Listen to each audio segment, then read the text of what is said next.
hati ya. Artinya di sini hati ini ya bisa hitam, bisa apa? Putih.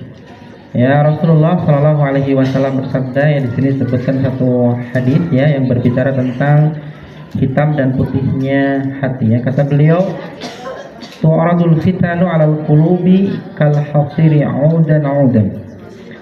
Fitnah-fitnah ya, fitnah di sini maksudnya adalah godaan-godaan dosa itu akan ditampakkan ya pada hati manusia seperti tikar yang dianyam sehelai demi sehelai. Fa'ayu qalbin ushribaha nukita fihi nuktatun sauda. Ya, hati manapun yang menyerapnya ya maka akan tertitik padanya sebuah titik hitam. Ya, menyerap apa tadi? Fitnah, godaan dosa. Jadi sekali kita tergoda tadi dengan dosa, kemudian kita melakukan dosa tersebut, maka hati kita diberikan apa? Sebuah titik hitam ya. Wa ayu qalbin ankaroha nukita fihi nuktatun bayda. Ya, hati manapun yang mana tadi? Wa ayu qalbin ankaroha, hati manapun yang mengingkarinya maka akan tertitik ya pada hati tersebut apa? Satu titik putih. Warnanya apa? Putih. Jadi kalau melakukan pengingkaran tadi kepada kemaksiatan, godaan-godaan kemaksiatan, maka sekali kita menghindari kemaksiatan, hati kita dapat titik apa? Putih. Cukup menghindar. Ya, menghindar kan mudah nggak? Kira-kira lebih mudah menghindar atau melakukan suatu pekerjaan? Dua-duanya bisa mudah, bisa susah. Melakukan pekerjaan, amalan soleh, ya bisa berat. Menghindar dari kemaksiatan juga bisa berat. Nah, karena menghindar dari kemaksiatan ini juga ada sisi masyakohnya, ada sisi beratnya. Makanya ketika seseorang ini meninggalkan tadi, ketika dapat godaan dia tinggalkan kemaksiatannya, maka dia mendapatkan titik putih pada hati ya, dapat poin satu titik putih ya. Hatta tasira ala qalbain ya, sampai hati ini menjadi apa? Dua hati. Nah, dua hati. Ya, kata Nabi di sini ala abyadha mithlis safa fala taduruhu fitnatun madamatis samawati wal ardu. Nah, hati ini akhirnya menjadi apa? Dua. Yang pertama adalah hati yang putih ya. Hati yang putih ya, semisal apa? Batu yang halus ya. Semisal apa? As-safa ya, batu yang halus atau bersih. Maka fitnah, maka godaan dosa tadi itu tidak bisa membahayakannya selama langit dan bumi masih ada. Artinya ketika tadi ya posisinya apa? Bersih. Hati sudah bersih ini ya. Berarti kalau bersih tadi apa? Hati apa namanya? Qalbun salim. Itu nanti kalau ada fitnah, godaan-godaan maksiat, godaan-godaan dosa, dia tidak akan tergoda, tidak akan terbawa arus. Karena kondisinya apa? Sudah bersih, ya. Kemudian yang satunya lagi wal akharu aswadu murbad dan kalkus. Hati yang selanjutnya adalah hati yang hitam kelabu. Ya, hati yang hitam kelabu seperti bejana yang terbalik. Seperti bejana yang terbalik. Kalau bejana yang terbalik bisa nggak menerima isi? Ya, ini ibu-ibu masak pancinya dibalik nih bejananya, bisa nggak dikasih soto? Nggak bisa.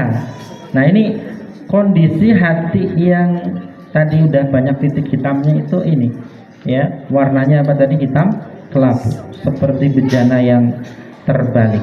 Ya, di sini disebutkan ya mujahhian la ya'rifu ma'rufan, tidak mengenal ya kebaikan, dan walayun kiru munkaran, dan tidak mengingkari kemungkaran.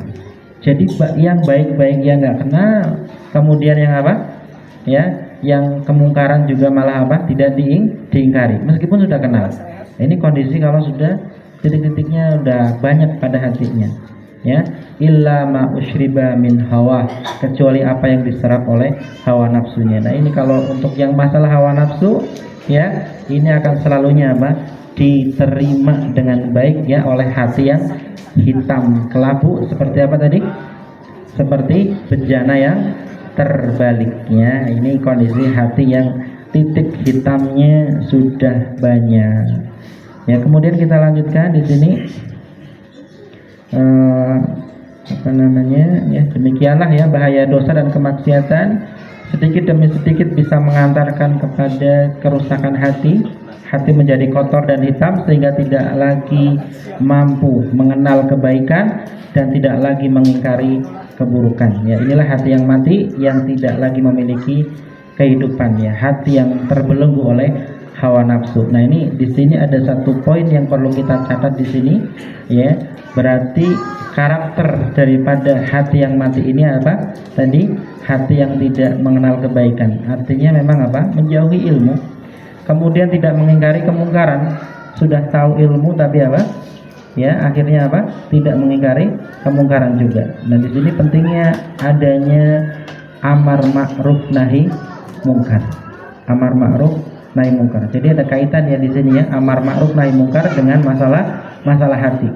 Ketika seseorang dia amar ma'ruf, ya hatinya akan semakin apa? Semakin bagus, semakin putih. Ya, nahi mungkar, mengingkari kemungkaran, ini juga sama, akan menjadikan hati semakin bersih.